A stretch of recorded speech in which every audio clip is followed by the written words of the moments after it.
Hey guys, October has gone. Spooky season is over, but I watched 9 movies during this month, so it's time to rank them in a tier list.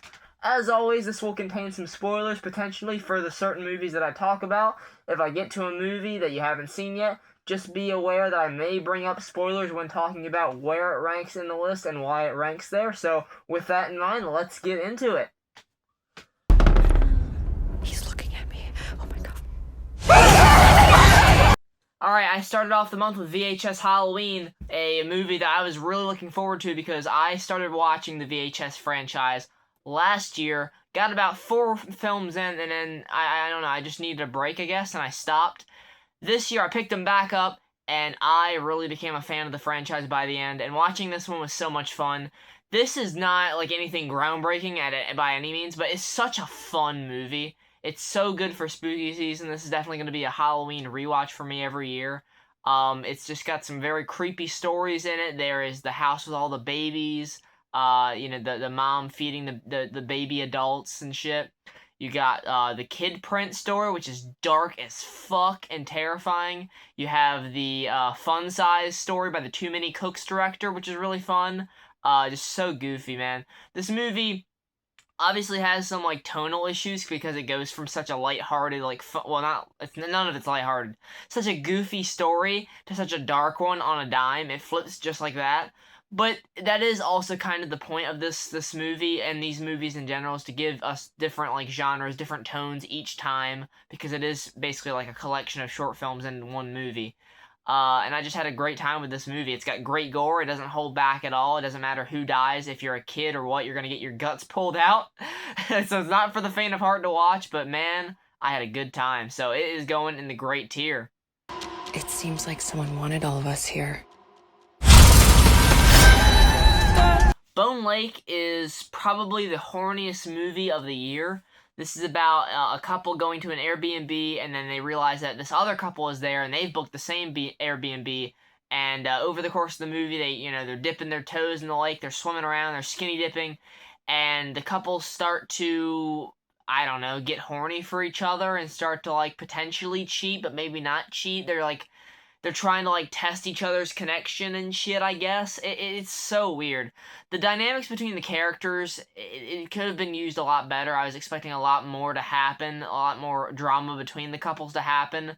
But no, instead it just goes to, like, a straight slasher in the last, like, 15-20 minutes because of the reveal of the younger couple kind of being fucking crazy and just testing a bunch of couples. They have this house, and they've let people stay in this house and pretend it's an Airbnb for weeks and weeks and weeks. So they just like test couples and like they try to seduce them and see how powerful their love truly is.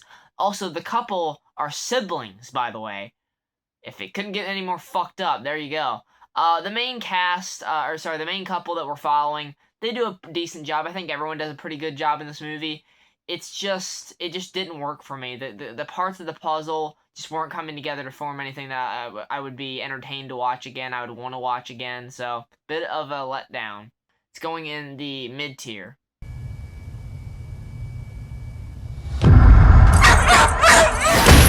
Good boy. I love anything with dogs, and Indy the dog is fantastic in this movie. I think that this movie only suffers for me personally because of the supernatural horror aspect, and I'm not like super big into that genre, but maybe if I watch this again, I'll actually like it a bit more. The movie definitely is generous with the runtime. It's like an hour and 15 minutes, and that's long enough. Honestly, it could be cut even shorter than that, really. I feel like this would be better as like a 10-minute short film, to be quite honest with you. But for what it is, I still think it is very well made. Like I said, very well acted. I like the way that they use shadows in the movie. Some of the visuals in the movie aren't as polished. They don't look as very good as you might think. But hey, look, it's dogs. It's a doggo. Okay, it's a doggo horror movie. So I have a little bit of bias for it to be like, all right, it's not a bad movie, but it's not one that I particularly think works. But with another watch, maybe it will go higher on the list. But for now, it's going in the mid tier. Don, would you like No. They're handing them out like candy. The Smashing Machine. The Rock and Emily Blunt are joining up with Benny Safdie in this movie to deliver the story of UFC champion Mark Kerr. And this movie, I can best describe this as a great, as a good puzzle with great pieces. The movie itself isn't as good as the sum of its parts. Or the parts are better than the whole is what I'm trying to say here.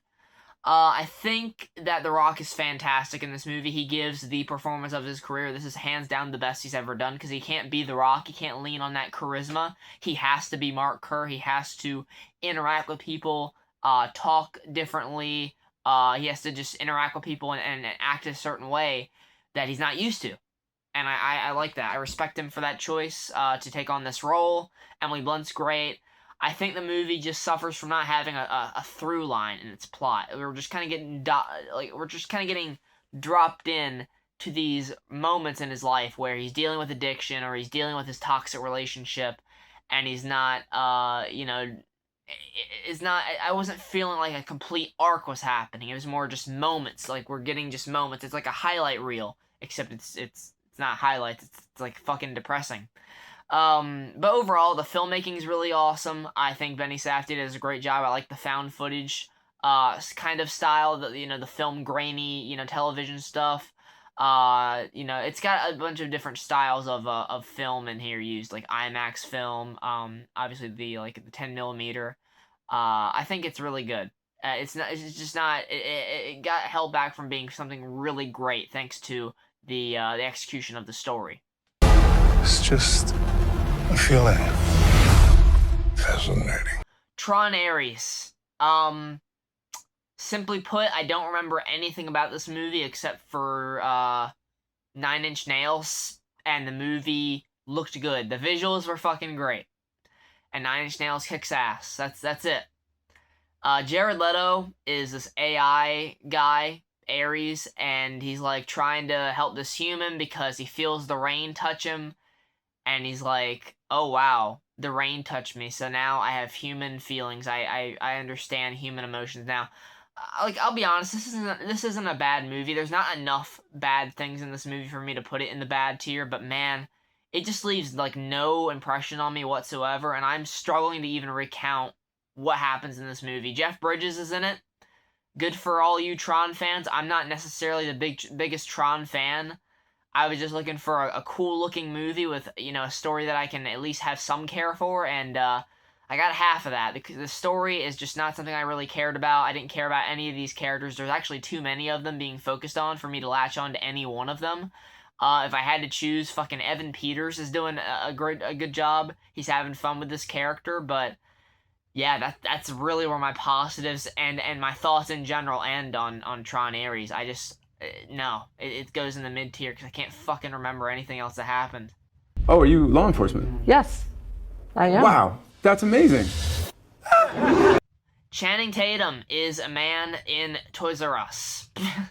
Roofman is an awesome movie. I really was not expecting this. This is a movie that I was not going to watch for a while. I was going to kind of put it off. I was like, okay, I might watch it when it comes to streaming, but even then, maybe I won't even get to it before the year ends. Boy, am I glad word of mouth got around to me that this movie was great, because holy shit, this movie is so good. I love Roofman to death. Kirsten Dunst and Channing Tatum in this movie have great chemistry. You got Peter Dinklage, Lakeith Stanfield in there. I just really think this is such a charming movie, and it's based on a true story that is unbelievable because of how long this dude stayed in a Toys R Us and managed to be in this Toys R Us for that long. Just like wearing anything he could get his hands on, sleeping in Spider-Man bed sheets, using the baby monitors to look at everyone in the store, see where everyone's at. It's just a really fun time. It's an emotional time for sure. I really did latch on to this guy, even though he is like a real life guy, and I was like, it's kind of weird that I'm like latching onto this real life dude that I don't even know about. But like Channing Tatum just brings that charm, and he really hammers it home with this performance. I really think it's one of his best in a while. I really enjoy him in this movie. And yeah, it's unexpectedly heartfelt. What can I say? Roofman is a win for me. It's going on the great tier. Hello, Finney. The Black Phone 2. You guys can tell I'm a fan of the original Black Phone. I think it's a great film. Ethan Hawke kills it in that movie, as well as Mason Thames and Madeline McGraw. And they all three do a great job in this movie, albeit I wish there was more Ethan Hawke in this movie. You don't really... How much of Ethan Hawke in this movie is really Ethan Hawke? Like, how much of the grabber was played by Ethan Hawke? Like, I get him walking around the phone booth and all that. Maybe some of it on the ice and all that was him walking around in the dream, but, like, a lot of it was stunts, right? So I don't think he's doing all the... Like, he's not skating on the ice and shit. He's not Tom Cruise.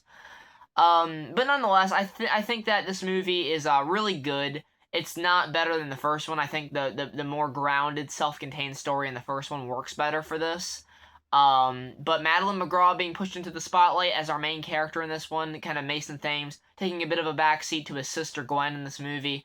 I really did enjoy that because she is a great actress. The McGraw sisters in general are really great. They have a lot of potential.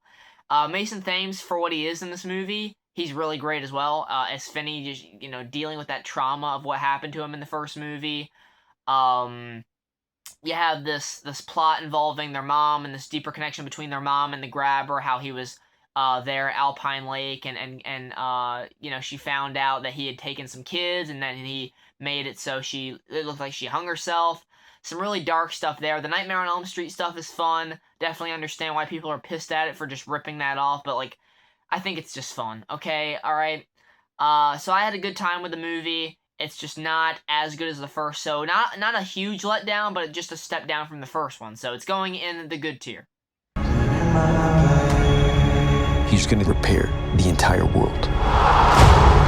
A wise man once said, "Tramps like us, baby, we were born to run." Yes, I love Bruce Springsteen, dude. And Jeremy Allen White does him justice in this film. He is 100% going to be in the conversation for the Oscars this year. If he is not, I will flip shit, because he's fucking great in this movie. Jeremy Strong's good in this movie.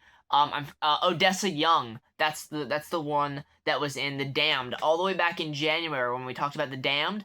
She was the main character in that. Here she is in this movie as Bruce's love interest in this movie, and she does a really good job as well. I think the movie really... I don't understand how people can be like, this is a boring movie to me. Unless you're, like, not that big into Springsteen, which in that case, why are you watching this? But, no, literally, I was so enthralled in this story because I didn't know about Nebraska. I didn't know about any of that. Like, my Springsteen knowledge was not that, big. I love his music, like his hits, like Born to Run, and I'm on Fire, and Born in the USA.